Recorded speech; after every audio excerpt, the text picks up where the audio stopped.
Woods अभिक्रिया। जो woods अभिक्रिया है इसके द्वारा क्या बनाया जाता है, एल्केन बनाया जाता है। तो यहां पे इसका है क्या, जो प्रोसेस है वो है एल्किल हेलाइड। एल्किल हेलाइड के प्यारे बच्चों कितने लेने हैं, 2 मोल लेंगे हम, 2 मोल लेते हैं।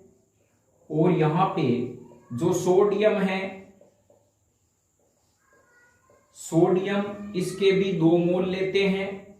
और हमारे पास में बनता है, यह होती है ड्राई ईथर, यानी शुष्क ईथर की उपस्थिति में। जब शुष्क ईथर की उपस्थिति में लेते हैं तो एल्केन बनती है, एल्केन बनती है। अब इस अभिक्रिया को देखते हैं। RX सोडियम, और यहां पे ये ले लिया सोडियम, और यहां पे XR, और यहां हम कहें ड्राई ईथर यदि हम काम में लेते हैं तो ये 2NaX प्यारी बच्चों बाहर निकल जाता है, 2NaX और बन जाता है R और R। तो ये हमारे पास में क्या हो गई, एल्केन। तो ध्यान रखें, उच्चतर एल्केन बनाने के लिए जो इसमें जो कार्बन परमाणु होते हैं वो इसमें ज्यादा होते हैं, तो ये अभिक्रियाओं का उपयोग किया जाता है, वुड्स अभिक्रिया। तो यहां पर अब हम डिस्कस करते हैं कि ये जो एल्किल हैलाइड है, तो मैं इसके बारे में यहां पे लिख सकता हूं CH3Cl, sodium, sodium Cl, C2H5, और यहां पे ये ड्राई ईथर काम में आएगा, और -2NaX बाहर निकल जाएगा, NaCl, और ये दोनों जब आपस में जुड़ेंगे तो C2H5 यानी इसका नाम हो गया ब्यूटेन। ये मेरे पास में कंपाउंड बनेगा। तो यहां एक ध्यान देने वाली बात है कि इस प्रकार की विधि से हम जो एल्केन है किस प्रकार की बनेगी वो डिपेंड करता है हमारे पास में एल्किल हैलाइड किस प्रकार के लेते हैं। यदि समान एल्किल हैलाइड लेते हैं तो उत्पाद एक ही बनता है, और यदि एल्किल हैलाइड अलग अलग प्रकार की लेंगे तो हमारे पास में मिश्रित उत्पाद बनेगा। तो किस प्रकार से बनता है इसका हम आगे अध्ययन करते हैं। जैसे सपोज कीजिए हमने इस प्रकार का ये CBr सोडियम, और यहां सोडियम Br, और यहां पे C2H5, ये यानी हमने यहां पे ले लिया Br और C2H5 ये ले लिया, यहां पे लगा दिया ड्राई ईथर की उपस्थिति में ये अभिक्रिया होती है। तो प्यारे बच्चों यहां क्या निकल जाता है, -2NaBr निकल जाता है, और ये मेरे पास में अभी हमने इस अभिक्रिया के बारे में पढ़ा था, ये मेरे पास में होती है ब्यूटेन, ब्यूटेन होती है। यानी when the reaction of ethyl bromide with sodium in the presence of ether to form butane, तो ये मेरे पास में प्रोडक्ट प्राप्त होगा, अर्थात एक ही प्रकार की एल्केन मुझे प्राप्त होगी। लेकिन यदि यहां पर CH3Br ले लें और सोडियम की रिएक्शन Br(C2H5) से कराएं ड्राई ईथर की उपस्थिति में, ड्राई ईथर, तो यहां ध्यान रखना है ये हमारे पास में पॉसिबिलिटी बनेगी 2NaBr तो बाहर निकल जाएगा। लेकिन अब देखिए यहां पर 2 प्रकार के मेरे पास में एल्किल समूह हैं C2H5 वाले, बनेंगे क्या। एक तो संभावना ये हो सकती है ये CH3 आपस में जुड़े तो यह बन जाता है मेरे पास में एथेन, इसका नाम हो जाता है एथेन। एक हो सकता है ये CH3 इससे जुड़े तो ये मेरे पास में हो जाता है CH3C2H5 यानी प्रोपेन। और 80% संभावना ये रहती है कि प्रोपेन बनेगा, लेकिन यदि यहां पर C2H5 आपस में जुड़ेगा तो यहां पे बनेगा C2H5 यानी ब्यूटेन। तो ध्यान रखें, जब समान एल्किल हैलाइड लेते हैं तो एक ही प्रकार का उत्पाद बनता है। असमान एल्किल हैलाइड देने पर अलग अलग प्रकार के उत्पाद बनते हैं, लेकिन सबसे अधिक मात्रा में जो उत्पाद बनता है प्यारे बच्चों वो बनता है प्रोपेन का। यानी ये और ये जुड़ने की प्रोबेबिलिटी क्या होती है, बहुत ज्यादा होती है। तो ये आपके समझ में आ गई होगी वुड्स अभिक्रिया। तो अब यहां पर हमारे पास में जो ये वुड्स अभिक्रिया है, पहला प्रश्न तो ये आता है वुड्स अभिक्रिया से क्या बनाए जाते हैं, एल्केन बनाए जाते हैं। वुड्स अभिक्रिया में कौन सी धातु का प्रयोग होता है, सोडियम धातु का प्रयोग होता है। और वुड्स अभिक्रिया किसकी उपस्थिति में होती है, सोडियम व ईथर की उपस्थिति में होती है। यानी जो रिएजेंट लिया जाता है, विलायक वो लिया जाता है, ड्राई ईथर लिया जाता है, शुष्क ईथर यहाँ पे काम में लेते हैं। तो यह अभिक्रिया आपके समझ में आ गई होगी। अब नेक्स्ट अभिक्रिया जो हम इसकी एल्किल हैलाइड हैं यानी जो अभिक्रियाएं देते हैं उसके बारे में पढ़ेंगे कि कौन कौन सी रासायनिक अभिक्रियाएं देते हैं, ये S1 और SN2। हाँ, तो प्रिय विद्यार्थियों, अब हम जो एल्किल हैलाइड नाभिक स्नेही प्रतिस्थापन अभिक्रिया देते हैं उनके बारे में हमने पढ़ा, कौन कौन सी अभिक्रियाएं क्या होती है। अब इनको हम समझने का प्रयास करते हैं एक ही चार्ट के अंदर। अभिक्रिया एल्किल हैलाइड की, एल्किल हैलाइड कौन सी अभिक्रिया में क्या बनाते हैं। तो ध्यान रखें, ये चार्ट बहुत ही महत्वपूर्ण है, उस समय काम आता है जब हमारी परीक्षा है और बहुत ही कम समय रहता है, रिवीजन करना होता है। तो इसको पढ़ने का हमें सबसे पहले ये देखना है, मेरे पास में ये एक एल्किल हैलाइड है, इसकी अभिक्रिया जब मैं किससे कराऊंगा, नम Ag2O से, Ag2O से, या इससे मैं किससे कराऊंगा, जलीय KOH से अभिक्रिया कराऊंगा।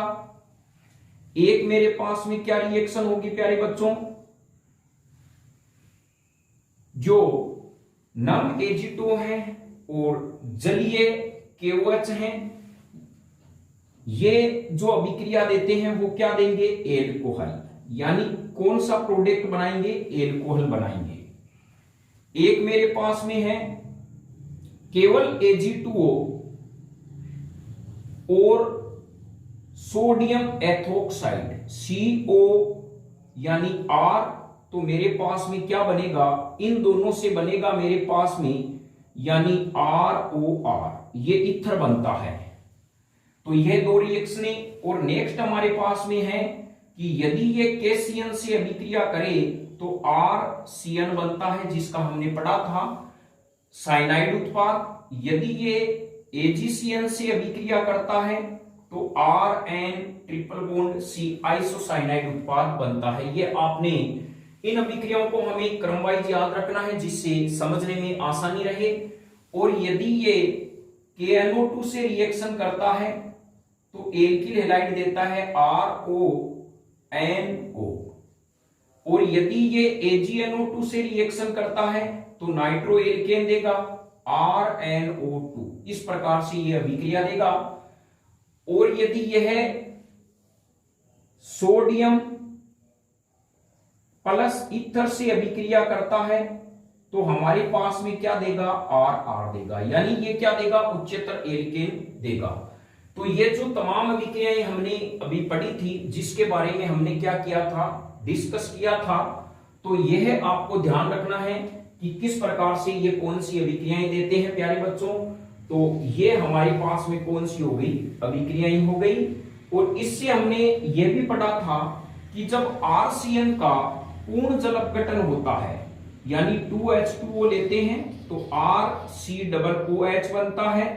यदि मैं 1 मोल जल का लूं तो मेरे पास में RCONH2 बनेगा। और अब जो अभिक्रिया मेंडियस अभिक्रिया है, इसमें क्या काम में लिया जाता है, बताइए। मैंने बताया था कि जब मेंडियस अभिक्रिया होगी तो इसमें कौन सा प्रोडक्ट बनता है। यानी मेंडियस अभिक्रिया सोडियम प्लस एथेनॉल की उपस्थिति में होती है और इसमें 4 हाइड्रोजन काम में लेते हैं और हमारे पास में जो उत्पाद है वो बनता है एमीन। ये कुल मिला के हमने पढ़ा था। और ऑर्गेनिक केमिस्ट्री को पढ़ने का यही तरीका होता है कि पहले आप इनको डिटेल में पढ़ लें, फिर एक चार्ट के रूप में याद रखें जिससे आपके आसानी से ये रिएक्शन समझ में आ जाए। तो एक बार चलो हम रिवीजन करते हैं। बताइए एल्किल हैलाइड AgNO2 से रिएक्शन करके क्या देता है? जब AgNO2 से रिएक्शन करेगा तो नाइट्रो एल्केन देगा। KNO2 से रिएक्शन करता है तो क्या देता है? पोटेशियम नाइट्राइड यानी एल्किल नाइट्राइड देते हैं। KCN से अभिक्रिया करता है तो साइनाइड उत्पाद देते हैं, और AgCN से अभिक्रिया करते हैं तो आइसोसाइनाइड उत्पाद देते हैं। अब है कि जो एल्किल हैलाइड की जो विस्थापन अभिक्रिया पड़ी थी उसके बारे में हम देखते हैं कि विस्थापन अभिक्रियाएं कितनी प्रकार की होती है, यह भी महत्वपूर्ण है।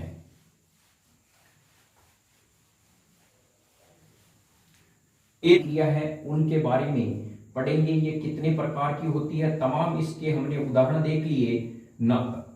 नाभिक स्नेही प्रतिस्थापन अभिक्रिया, प्रतिस्थापन अभिक्रिया, ये जो नाभिक स्नेही प्रतिस्थापन अभिक्रिया है हम जानते हैं जब एक ऐसी रासायनिक अभिक्रिया जिसमें एक नाभिक स्नेही दूसरे नाभिक स्नेही का स्थान परिवर्तन कर देता है तो उसे नाभिक स्नेही प्रतिस्थापन अभिक्रिया कहते हैं। लेकिन स्थान परिवर्तन करने वाला नाभिक स्नेही प्रबल होना चाहिए। अब जो नाभिक स्नेही प्रतिस्थापन अभिक्रिया है हमारे पास में दो के बारे में पढ़ेंगे। एक है हमारे पास में SN1 और एक है SN2।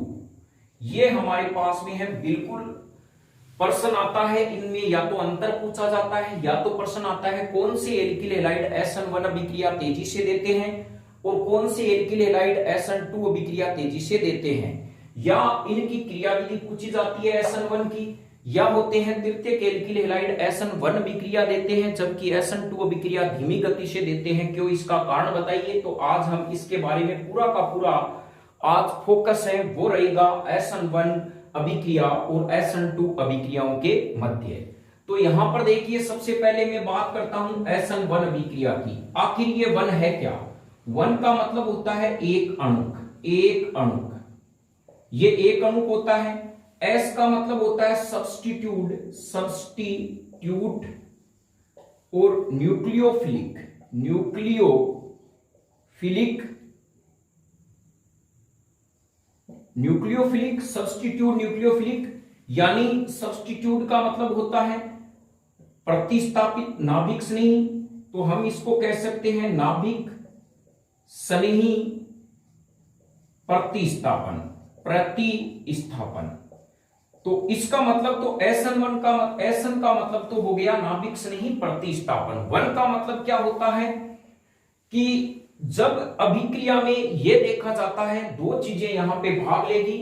देखिए किस प्रकार से क्या होते हैं कि एक तो हमारे पास में यहां है क्रियाकारक, क्रियाकारक, क्रियाकारक, क्रियाकारक, और यहां पर ये जो है वो नाभिक स्नेही, नाभिक स्नेही, और बनाएंगे क्या, प्रोडक्ट बनाएंगे।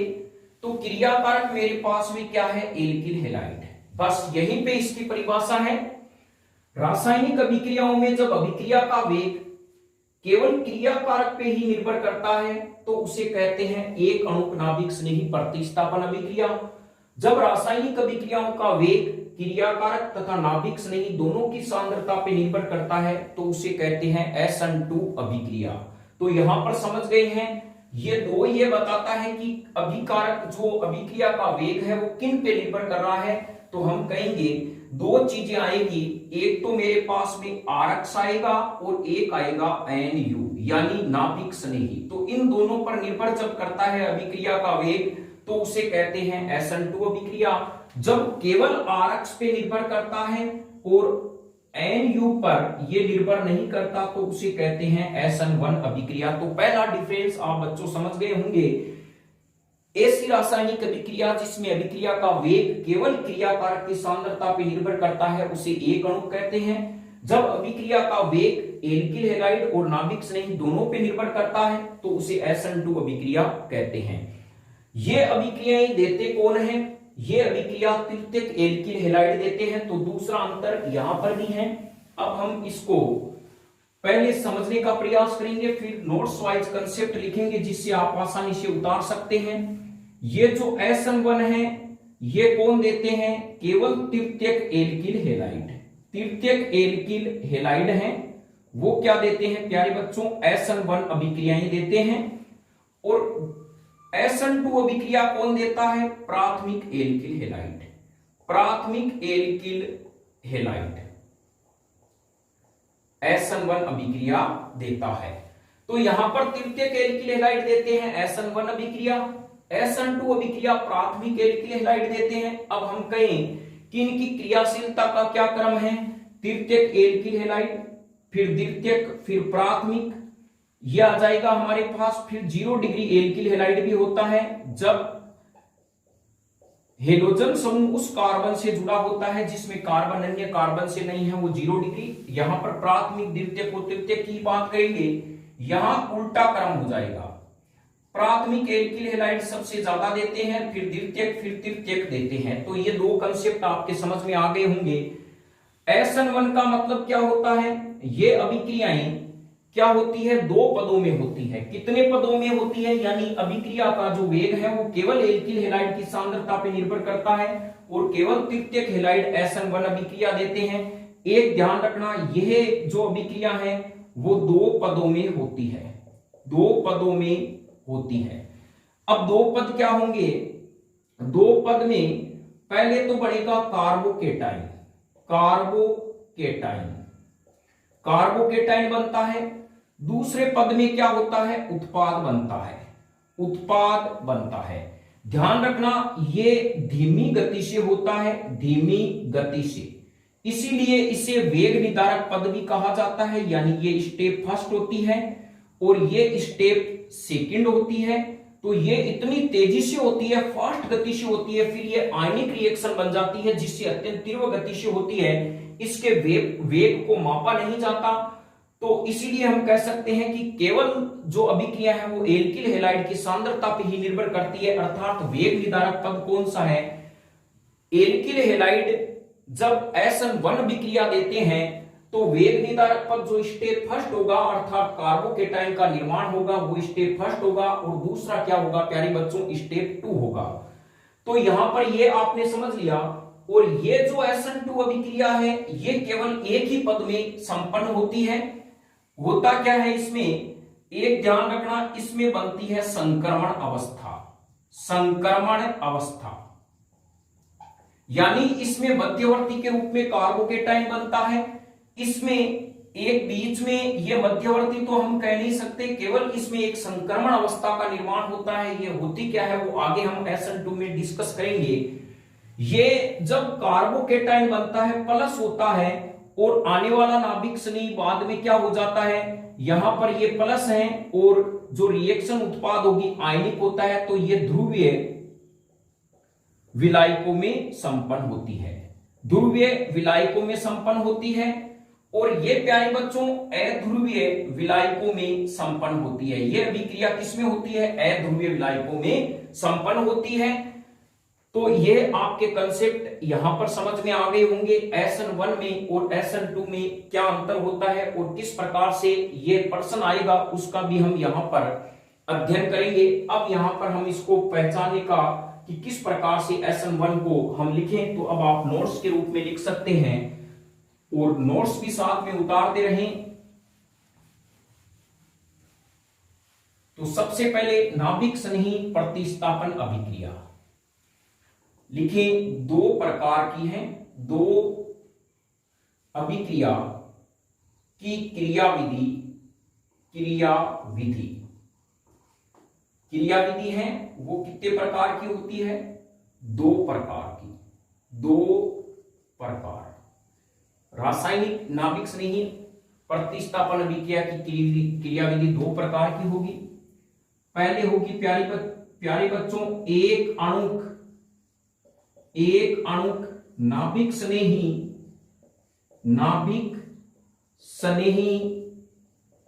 प्रतिस्थापन अभिक्रिया।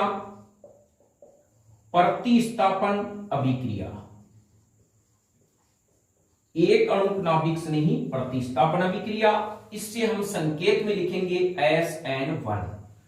ध्यान रखें S बड़ा N छोटा, इसके ऊपर 1। SN और ये ऊपर ये हो गया पावर में 1। अब इसको लिखेंगे क्या, किस प्रकार से लिखना है, नोट्स में भी आप बनाते चले साथ में। एक अणु नाभिक स्नेही प्रतिस्थापन अभिक्रिया यानी वे रासायनिक अभिक्रिया जिसमें अभिक्रिया का वेग केवल क्रिया कारक की सांद्रता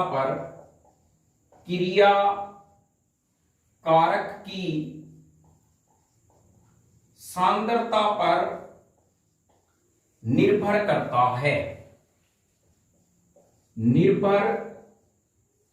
करता है। तो समझ गए वो क्या कहलाती है, एक अणु नाभिक स्नेही प्रतिस्थापन अभिक्रिया कहलाती है। यहां पर हम लिखेंगे अभिक्रिया का वेग समानुपाती तृतीयक एल्किल हैलाइड। तो यहां पर एक नंबर का प्रश्न ये भी है, तृतीयक एल्किल हैलाइड कौन सी अभिक्रिया देते हैं, SN1 अभिक्रिया देते हैं। इसका कारण क्यों है वो भी आगे जानेंगे। पहला पॉइंट ये लिख लें और इसके नीचे नोट लगा के लिख लें, केवल तृतीयक एल्किल हैलाइड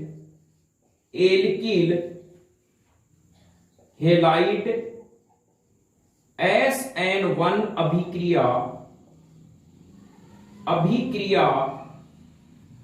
देखते हैं। केवल तृतीयक एल्किल हैलाइड क्या देते हैं प्यारे बच्चों, SN1 अभिक्रिया देते हैं। नेक्स्ट इसमें 2 नंबर का जो फैक्ट है, दूसरे नंबर पे फैक्ट आएगा, इसका आप स्क्रीनशॉट भी ले सकते हैं। दूसरे नंबर का जो फैक्ट है वो है पदों के बारे में बताएगा।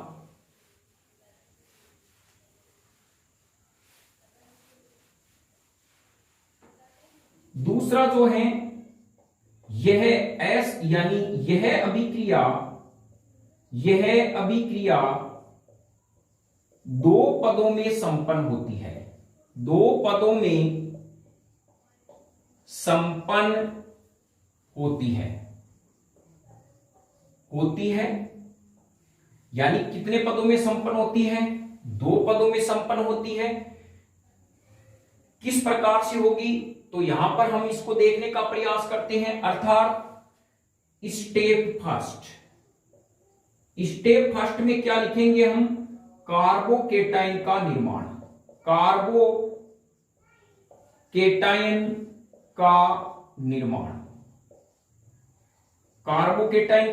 होता है। वो किस प्रकार से होगा देखिए, CH3 और यहां पे जुड़ा है X। हमें पता है तृतीयक एल्किल हैलाइड SN1 अभिक्रिया देते हैं, तो यहां पर क्या होगा, ये X है, ये प्लस आई प्रभाव, यानी कार्बन से जुड़े हुए एल्किल हैलाइड 3 हैं, तीनों ही प्लस आई प्रभाव दर्शाते हैं।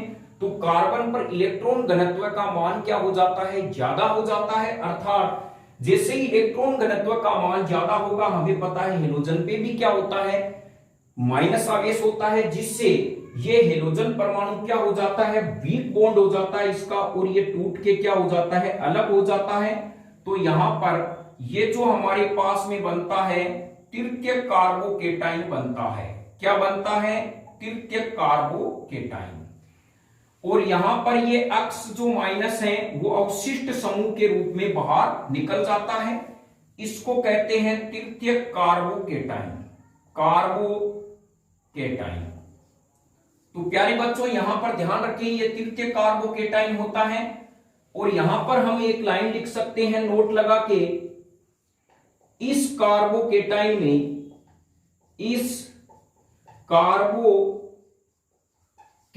में कार्बन परमाणु sp2 संकृत होता है। संकृत होता है। यानी जो यह कार्बन परमाणु होगा उसमें sp2 संकरण पाया जाता है।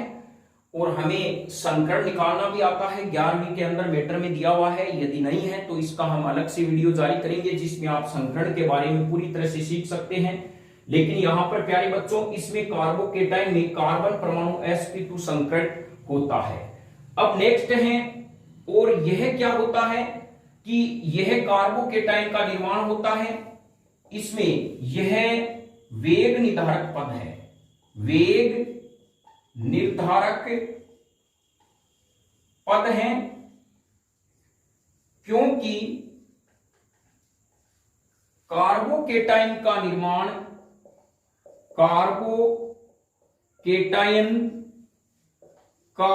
निर्माण धीमी गति से होता है, धीमी गति से होता है। यानी इतना भी ज्यादा धीमा नहीं होता, यह मध्यम गति की अभिक्रिया है, अर्थात हम इसके वेग को माप सकते हैं। तो यहां पर ये जो तीर का निशान है वो अर्ध रूप में हम लगा लें, और ये मेरे पास में प्यारे बच्चों ये x मान लीजिए, सपोज कीजिए हम यहां पे इसको लिख सकते हैं एक बार रिएक्शन को समझने के लिए। ये मेरे पास में है स्टेप फर्स्ट और यह है वेग निर्धारक, वेग निर्धारक पद। तो यहां पर आप समझ गए होंगे कि यह उत्क्रमणीय प्रक्रम के अंदर प्रोसेस होगा। तो कार्बोकेटाइन का निर्माण स्टेप फर्स्ट में होगा। अब सेकंड स्टेप में क्या होता है वो हम लिख रहे हैं, तो इसको एक बार आप उतार लें या इसका स्क्रीनशॉट भी ले लें। नेक्स्ट हम इस पद के बारे में पढ़ते हैं कि स्टेप 2 में आखिर क्या होता है। यहां पर है स्टेप 2। स्टेप 2 के अंदर उत्पाद का निर्माण होता है। किसका? उत्पाद का निर्माण।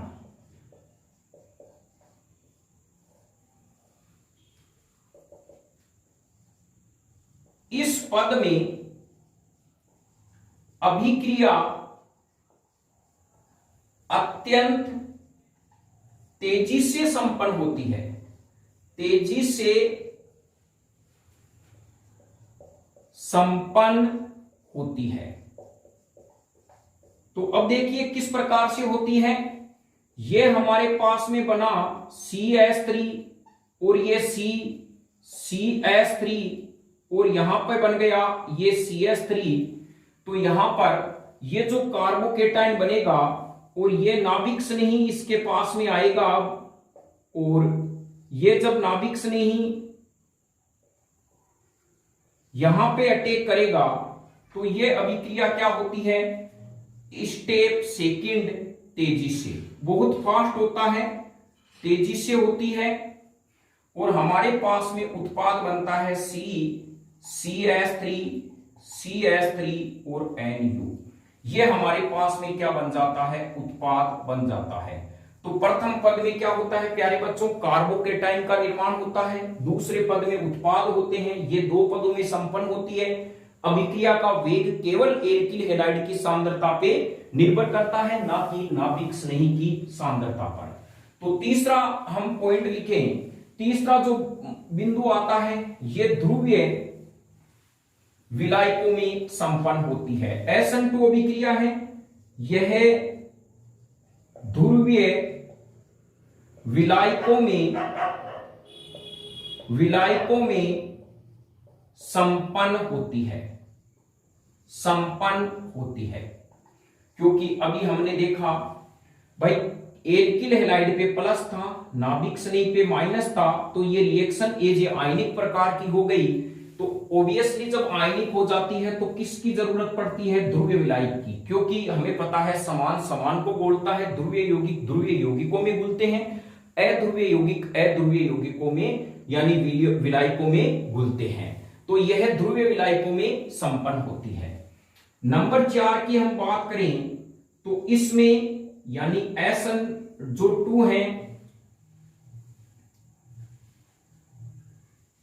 तो यह आप नोट्स भी बनाते रहें और इनको साथ साथ लिखते भी रहें, जिससे आपके जो कंसेप्ट है वो यदि समझ में नहीं आ रहा है तो आप कमेंट में जरूर लिखें किस प्रकार की दिक्कत आ रही है। न्यू कंसेप्ट क्लासेज उसे पूरी तरह सोल्व करने का प्रयास करेगा। इसमें एल्किल हैलाइड की क्रियाशीलता का क्रम निम्न है। प्यारे बच्चों, इसमें जो एल्किल हैलाइड है उसमें क्रियाशीलता का क्रम जो निम्न किस प्रकार से है।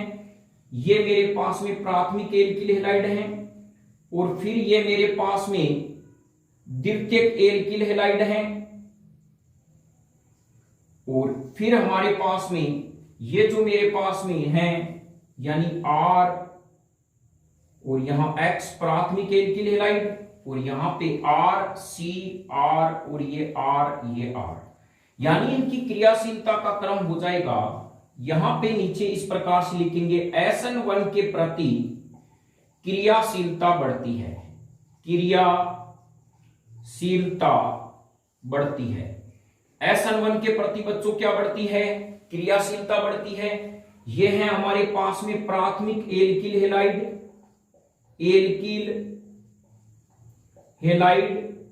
ये है हमारे पास में द्वितीयक एल्किल हैलाइड, ये हमारे पास में है तृतीयक एल्किल हैलाइड। तो यहां तक आपके 4 महत्वपूर्ण बिंदु थे, वो आपके समझ में आ गए होंगे।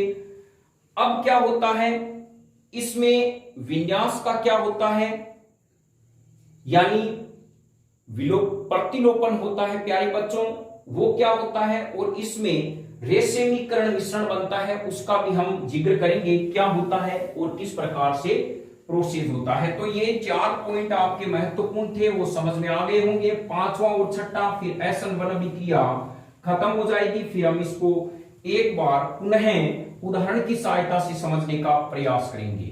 5वां जो पॉइंट है वो ये कह रहा है, इसमें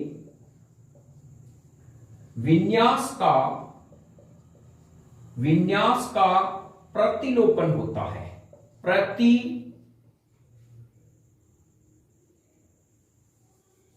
इसमें विन्यास का धारण होता है। यानी 5वां जो पॉइंट है वो है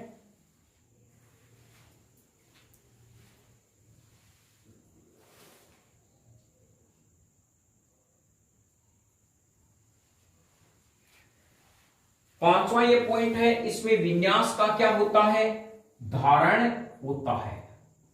तो यहां पर ये एक शब्द है इंपोर्टेंट, विन्यास धारण क्या होता है। तो ध्यान रखें, विन्यास धारण का मतलब ये है कि सपोज कीजिए मेरे पास में ये R और X है और आने वाला नाभिक स्नेही उसी स्थान पर जुड़ता है जिस पर हेलोजन समूह जुड़ा हुआ था, जिस दिशा में, तो ये कहलाता है विन्यास धारण। और विन्यास का प्रतिलोपन SN1 में SN2 में होगा, उसमें जैसे RX है तो आने वाला नाभिक स्नेही कहां जुड़ेगा प्यारे बच्चों, हेलोजन के विपरीत दिशा में जुड़ता है, जिससे विन्यास का प्रतिलोपन कहते हैं। अभी विन्यास का क्या है, धारण है। इसमें आप लिख लें कि विन्यास का धारण होता क्या है, जब आने वाला नाभिक स्नेही, ध्यान रखें नाभिक स्नेही का संकेत NU और यहां पर ऊपर ये माइनस और ये लोन पेयर इलेक्ट्रॉन होंगे। आने वाला नाभिक स्नेही उसी दिशा में जुड़ता है जिस दिशा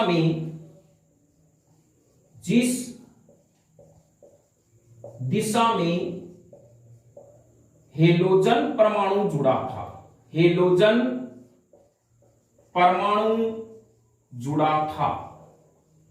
जिस दिशा में हेलोजन परमाणु जुड़ा था उसी दिशा में ये आने वाला नाभिक स्नेही जुड़ता है प्यारे बच्चों। जैसे मैं एग्जाम्पल के रूप में कह सकता हूं कि मेरे पास में ये एक एल्किल हैलाइड है CH3 और ये है CH3 और यहां पे है X। और जब ये NU इस पर रिएक्शन करेगा, नाभिक स्नेही जब रिएक्शन करता है तो ये यहां पर ही आके अटैच होगा और ये माइनस अक्स के रूप में बाहर निकल जाता है और यहां पर CH3 और ये CH3 और यहां पे जुड़ जाता है NU। तो यहां आप देख सकते हैं नाभिक स्नेही उसी दिशा में जुड़ रहा है जिस दिशा में हेलोजन परमाणु जुड़ा था, उसे कहते हैं विन्यास का धारण। और विन्यास का धारण हमेशा SN1 अभिक्रिया में होता है। अब लास्ट जो पॉइंट है SN1 अभिक्रिया का, वो इस प्रकार से है, इसमें विन्यास का रेशमीकरण होता है। क्या होता है? विन्यास का रेशमीकरण। जो छठा पॉइंट है वो है SN1 में विन्यास का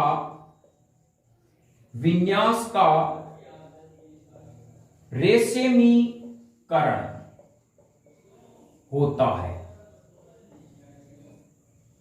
अब ध्यान रखें, हम इनको पढ़ने का प्रयास करेंगे प्यारे बच्चों। रेशमीकरण होता क्या है, कारण क्या होता है? रेशमीकरण का अर्थ होता है कि जब हमारे पास में, रेशमीकरण का मतलब है जब कोई प्रकाश समावयवी यौगिक है मेरे पास, प्रकाश समावयवी यौगिक, प्रकाश समावयवी यौगिक है, तो SN1 अभिक्रिया में 50% तो प्लस वाला समावयवी बनेगा और 50% माइनस समावयवी बनेगा।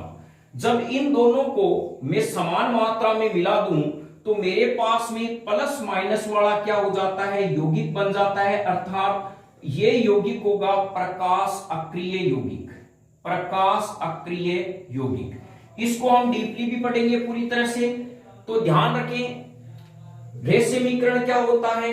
जब प्रकाशीय समावयवियों को, यानी दो प्रकाशीय, एक क्या कहें प्लस समावयवी व माइनस समावयवी को समान मात्रा में मिला दिया जाता है तो प्रकाश सक्रिय यौगिक प्रकाश अक्रिय यौगिक में बदल जाता है। इस घटना को विन्यास का रेशमीकरण कहा जाता है।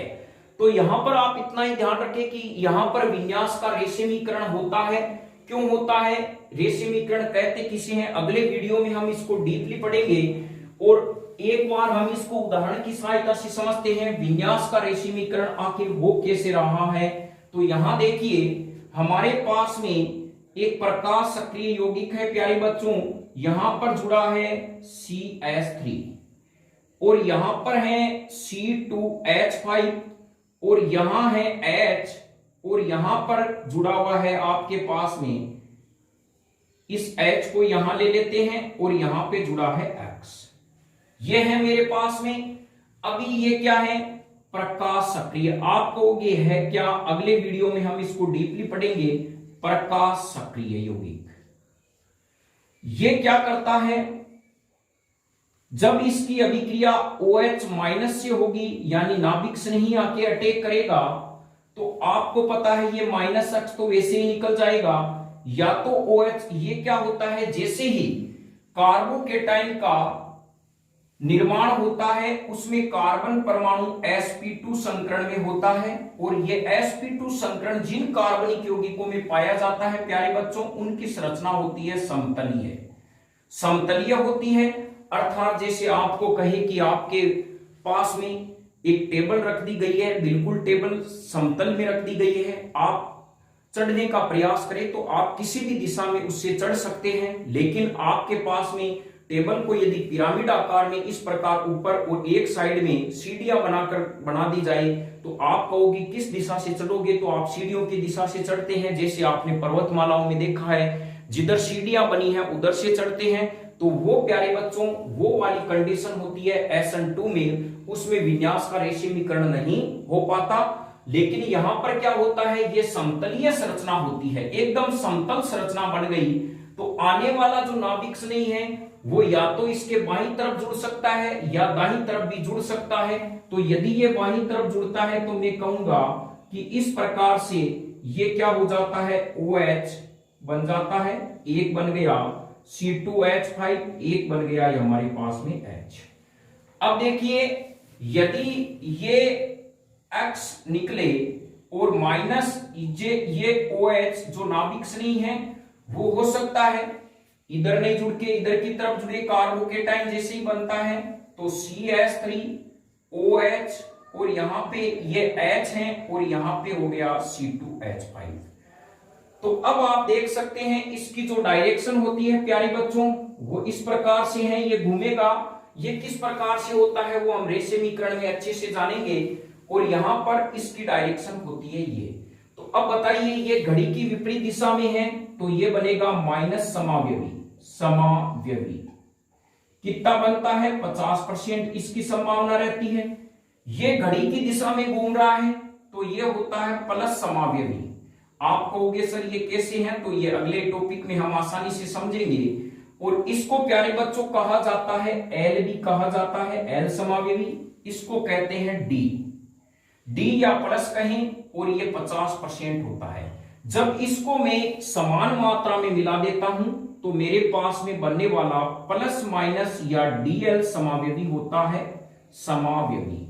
ये होता है प्यारे बच्चों प्रकाश अक्रिय। अक्रिय इसे कहा जाता है विन्यास का रेशमीकरण। तो यह एक बार आप उतार ले नोट्स के अंदर। अब हम इनको लिखने का प्रयास करते हैं। देखिए समझिए एक बार, मान लीजिए मेरे पास में ये एल्किल हैलाइड है और इससे हमने पहले ही बताया कार्बोकेटाइन का निर्माण होगा। प्यारे बच्चों कार्बोकेटाइन का जब निर्माण होता है तो कार्बोकेटाइन समतलीय संरचना होती है, कारण कार्बन के पास sp2 संकरण होता है। तो OH वाला समूह किसी भी दिशा में जुड़ सकता है। जब यहां जुड़ेगा माइनस समावयवी और यहां इधर जुड़ता है तो प्लस समावयवी। जब प्लस और माइनस समावयवी समान मात्रा में होते हैं तो एक दूसरे के प्रभाव को निरस्त कर देते हैं, जिससे प्रकाश सक्रिय यौगिक प्रकाश अक्रिय यौगिक में बदल जाता है। इस घटना को विन्यास का रेशमीकरण कहा जाता है। और यह घटना क्यों होती है इसका हम कारण लिखते हैं। तो यह आपने एग्जांपल उतार लिया होगा। अब हम इसको लिखने का प्रयास करते हैं, क्यों है क्या कारण है। रेशमीकरण के बारे में पूरा कर डिटेल प्रकाश समावयवता के बारे में पढ़ेंगे, जो SN1 अभिक्रिया में NCERT और CBSE में दिया हुआ है। तो इसमें हम होता है, इसमें हम लिखेंगे कारण। कारण में हम लिखेंगे कार्बोकेटाइन। कार्बोकेटाइन में कार्बन परमाणु sp2 संकरण के कारण, संकरण के कारण समतलीय संरचना, समतलीय संरचना दर्शाता है, जिससे नाभिक स्नेही, नाभिक स्नेही किसी भी दिशा में, किसी भी दिशा में आक्रमण करके प्लस व माइनस समावयवी बनाता है तथा इन 50% प्लस समावयवी व 50% माइनस समावयवी को समान मात्रा में, समान मात्रा में मिलाने पर रेशमीकरण मिश्रण बनता है, मिश्रण बनता है। तो यह ध्यान रखें, ये जब 50% में मिलेगा तो किसका निर्माण होता है, रेशमीकरण मिश्रण का निर्माण होता है।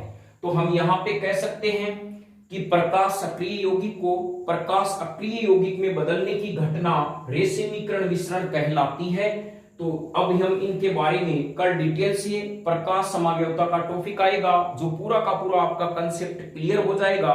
तो आज हमने SN1 अभिक्रियाओं के बारे में पढ़ा। कल प्रकाश समावयवता के बाद में एक प्रश्न सोल्व होगा कि आखिर तृतीयक एल्किल हैलाइड SN1 अभिक्रिया ही देते हैं, SN2 अभिक्रिया क्यों नहीं देते? ये प्रश्न भी बहुत ही महत्वपूर्ण है। और SN1 अभिक्रिया और SN2 अभिक्रिया में अंतर लिखिए। इससे के बाद में हम SN2 अभिक्रियाओं का अध्ययन करेंगे। तब तक इस वीडियो को पढ़ते रहें और सब्सक्राइब और शेयर भी करते रहें। धन्यवाद।